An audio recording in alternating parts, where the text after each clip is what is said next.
মুসলিম শরীফের হাদিসের ভিতরে এসেছে, গভীর রাত্রে, রাতের তৃতীয় অংশে আল্লাহ রাব্বুল আলামিন প্রথম আকাশে আসেন আর ডেকে বলেন, পৃথিবীতে আছো নাকি কেউ গুনাহ করে জীবন বরবাদ করে দিয়েছো, আমার কাছে মাপ চাও।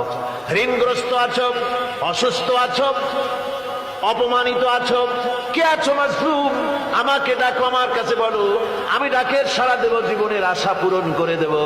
ওই সময় যেই সমস্ত লোকেরা কাঁদে তাহাজ্জুদের নামাজ পড়ে, আল্লাহ জিজ্ঞেস করেন ফেরেশতারা, অমুক অমুক দেশে অমুক অমুক বান্দারা কাঁদে কেন?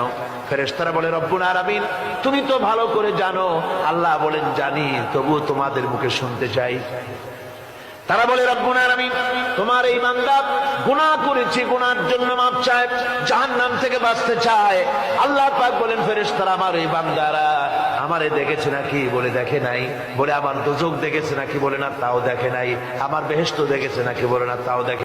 জন্ম আমার নবীর যুগে হলে কেমন হতো, জন্ম আমার নবীর যুগে হলে কেমন হতো, দুনয়নে রাসূল পাক দেখিলে কেমন হতো, দুনয়নে রাসূল পাক দেখিলে কেমন হতো, জন্ম আমার নবীর যুগে হলে কেমন হতো, জন্ম আমার নবীর যুগে হলে কেমন হতো।